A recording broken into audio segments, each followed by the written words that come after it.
Welcome to the College Football Sports Show, where this is Spinksy, where we talk sport 24/7, 365 with the show. Anyway, I'm going to stop right there and just tell you guys, Spinksy obviously isn't here, so I did my best Crocodile Hunter impersonation / Spinksy. If they had a love child, you get the picture here. This is the college sports, so I'm the man with no remorse. Nate Doughty, you get the picture. Let's dive right into this thing right about now. Anyway, the talk of the town so far this week is that COVID-19 will not die. It has infected the college football world like you wouldn't believe right now. Up to 37 players of the 100 and so players they have on the roster at the University of Clemson. Oh my God, what are they doing? Licking the shower heads over there? I mean, how are they spreading this thing? I mean, you're supposed to cough when you go into holding in the county jail, not when you greet another person in South Carolina. Anyways, it seems the matter of this thing just won't go away. We thought we had it beat.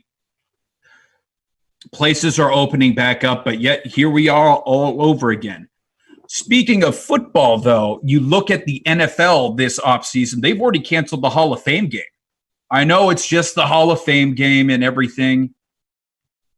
This is not the tip of the iceberg here. This is just the beginning of other things you will probably see being canceled throughout the season.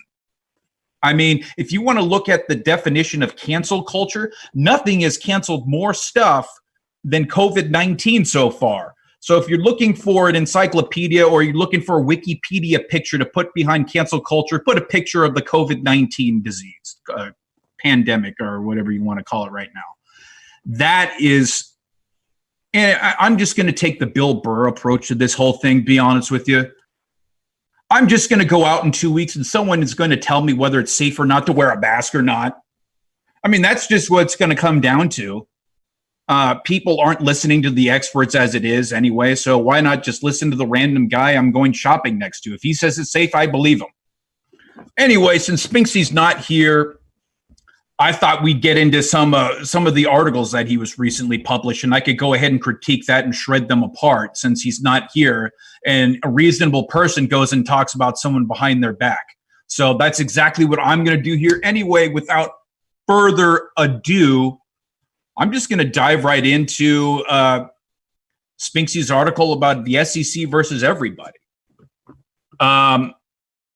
And right now, that's just the way it goes. I mean, we all know 14 years in a row, the SEC have led all of the conferences so far, especially the Power 5 conferences and players drafted. We know Alabama is going to be a team every year in the SEC. They line up to beat Alabama. I don't care if they have Tua Tagovailoa there anymore or not, or his brother that just transferred to Maryland. And along with the offensive coordinator. We know for a fact the teams, I know LSU is the defending national championships. Teams want to beat Bama. That's it. And if you look at what has happened over the course of since Nick Saban has taken over at Alabama, it comes down to the quarterback play. Who are the teams that have beaten Alabama in the national championship game? You look at the Clemsons; they've done it with Deshaun Watson and I almost called him Firecrotch, but you get the you get the point. That is Sunshine, different movie. Firecrotch, Remember the Titans. You get the point. Okay. Anyway, Alabama. They don't have a star-studded quarterback anymore. But if you're going to beat one of the top teams in the SEC, you need to do it with elite quarterback play. Take a look at teams like the Johnny Manziel-led Texas A&M squad that beat Alabama in the regular season. You look at the Florida State team that beat the Auburn team in the national championship with a Jameis Winston-led team. You look at the two national championships Clemson has won recently. You look at Deshaun Watson. You look at, I nearly called him Firefly or Firecrotch, whatever. Maybe that should be his name, Firefly. A nice blonde Firefly. So I'm calling him Firefly for now on. It's no more Sunshine, it's Firefly. Okay, so Firefly So him and Firefly have both given Clemson a national championship win. More recently, Georgia took Alabama to the brink, and if it weren't for an elite quarterback half of Tua Tagovailoa, they would be national championships. They would be national champions at the moment. And I know, Spinksy, if you're watching somewhere out there, brother, I know you got a hard-on for the University of Georgia Dogs. You got a little red rocket there for the Georgia Dogs. I know you do. He has them in his national championship Final Four. I have more of a dark horse take on this. I think it is going to be the Florida Gators that take over this. We look at this anyhow. I don't think Alabama is going to repeat themselves, but they're certainly going to be in the mix. We know when you have that good of a coach, you're going to be in the mix. I can't say that unequivocally about any program yet, any other program. Any other program, it comes down to, okay, maybe sometimes they're going to have elite players. We know Alabama every year is going to beat the tar out of everyone else, particularly on the defensive side of the football when it comes to recruiting. They're well coached. He has them ready to play in the pros. That's why a lot of pros, whether they turn out to be studs or not, love Alabama prospects. They love them because they're well coached. They can plug and play them in a more complicated scheme of things. He has these guys coached up really well, particularly defensive backs. Nick Saban's specialty is defensive backs. Now, I think I've explained myself enough, whether with the SEC and their dominance and things of that nature. So I'm going to go toward another Spinksy special right about now, and that is the top 7, not top 10. I'm talking not top 5, not top 3. I'm talking top 7 college football stadiums in all of America. And I said all of, like I was going to make it like a worldwide term, but no, it was all of the United States. So here we go. Starting number 1, we got Michie Stadium at Army. Man, one of the best games to watch in the entire year. You got to watch it. You can't miss it. Is that the Army-Navy game. Just the brotherhood between the men in arms you see over there. Whether you had a hard-on for the red, white, and blue or not, it is a must-see game. Not necessarily for prospects reasons, but the unity these two sides show is something to watch. And even being there, it is just something that you have to behold if you're going to experience an American college football experience. It's something that I definitely want to do before I die in the next year and a half. And then again, I told my mom I was going to die at 27, so how did that work out? Anyway, moving on into number 2. Neyland Stadium, the University of Tennessee. Oh, man, that is so disappointing to me because they love their volunteers in Knoxville more than anything. That is Tennessee. Tennessee Volunteer Football is the state of Tennessee's sports team. But they haven't shown up in 20 years. 20 years. Not since Peyton Manning's been there. Not since Peyton Manning has been there have they really been a threat to a national championship. Man, I just love to see that stadium rocking. That's what it comes down to. To really see that stadium rocking, and it does no matter what, they got to contend, man. So I agree so far, Spinksy's 2 great options. Moving on to number 3. Oh, man. This is a PSA to Spinksy. You have the Rose Bowl as number 3? You're going to take a college football experience and bring it to California? That's not college football. That's where the Rolling Stones go and play. And that it deserves to be its own experience of its own. But that's not where you go to watch college football. You don't go You don't say the UCLA Bruins have one of the best atmospheres in college football. No, the fans make it, not the architecture of the stadium. The fans and the fervor make this. God damn Australians. Next. Oh my God, another one. But I have to admit, I have to agree. Michigan Stadium is got to be one of the top ones in the nation. The most amount of fans that can be held in a college football game belongs to the big house in Michigan. I can't stand Michigan grads. As a matter of fact, I say this every week on the show because I think it's important. When Jim Harbaugh was coaching the San Francisco 49ers, I used to take my dog Jack, may he rest in peace. I used to take him by Jim Harbaugh's house, and he'd have this long, steep driveway. So Jimmy couldn't see me. Jack would all stretch his legs out here, and then he'd go do his business right on Jim Harbaugh's driveway.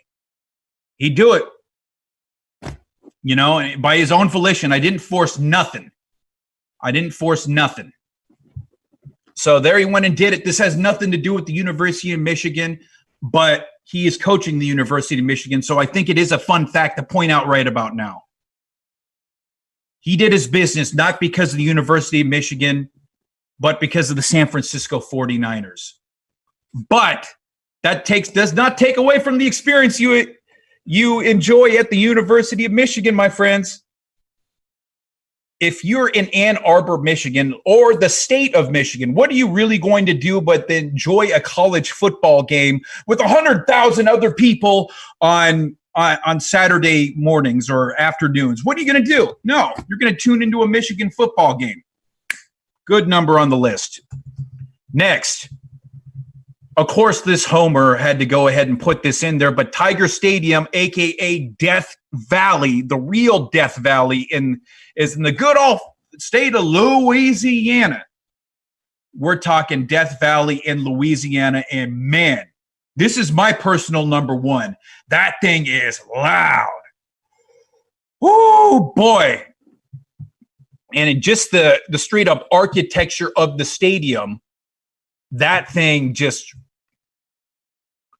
shakes. They went back when they had college football games. It was so fun when you'd play those games, and then they'd invoke I forget what years. I think it could have been 2005, where they invoked this feature to where when you're playing in these noisy stadiums, they had a top 10 noisy stadiums. They'd have the rumble pack start shaking like a vibrator when the crowd would get noisy. They'd just be so much more annoying to go play in these loud stadiums in these college football games. And anyway, always number 1, 2, or 3 on the ranking would be LSU's Death Valley, aka the real Death Valley. That goes without saying. Over 102,000 people they can seat. Oh, and then they got the swamp, baby. And if it wasn't LSU, we're talking about with the number 1 ranked audience, or I shouldn't say audience, but fan fervor, it's definitely number 2 in the Florida swamp. Oh my God, they go crunk. They really get crunk in Gainesville, baby. They get crunk in the swamp, and that's my number 1. If it isn't Death Valley, it's a toss-up between the swamp or Death Valley. Or I'll give you another one once we're all finished with this and Spinksy disappoints me again. 90,000 of those sumbitches get crunk on Florida. But this year, I'm telling you, they are my dark horse to win the SEC. And I think they could dethrone Georgia in the East. And, okay, here's where Spinksy disappoints me once again. It's happened once, and now we have it a second time. We have Beaver Stadium at Penn State. Yes, I know about the whiteout, but it looks like a Grand Wizard meeting for the Klan from a distance apart. I've never seen so many white shirts and uniforms in my life. My God. I'm just going to dismiss that because I'm biased. I just don't like Penn State. And hey, You can't compare that with other honorable mentions that Spinksy points out. For instance, Notre Dame. Spinksy says, these are his own words here. Don't be independent. Maybe you can be included. I just don't see Notre Dame as just being over. I think you have to have an obnoxious streak to be able to really to control a game in an opponent's territory. I just don't see those Catholics at Notre Dame having that mean streak. I think you got to have that mean streak to be able to dictate the momentum of a game like a lot of these stadiums can. Okay, and he names the Horseshoe at Ohio State also as an honorable mention. That would have went on. If you're going to include Michigan, you got to include Ohio State. That's just the way it is. You can't mention one without the other. I'm pulling out myself. I'm pulling out UCLA. They're going to the back burner. I'm putting the Horseshoe in on my list. Bang. Consider it done. Another stadium that can hold over 100,000 people. And I'm taking out Penn State right now, and I'm plugging in Texas A&M. I'm putting Texas A&M in that 12th man, the original 12th man. I don't care what Seahawks Nation has to say. They aren't the original 12th man. In fact, they've been sued for it. And I forget if it was Texas A&M that actually did it, but they are the originators of the 12th man. And that's mine and Spinksy's top college football stadiums in America.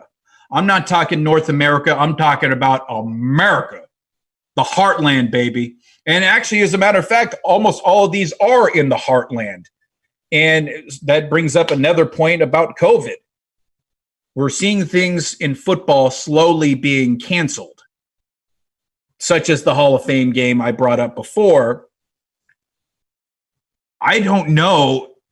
I think the rest of the nation is going to take its lead from the SEC. That's the heartland of college football. Whether it's the case of whether we have fans or not, we're going to take our lead from the SEC. Whether we're going to play ball or not, we're going to take our lead from the SEC.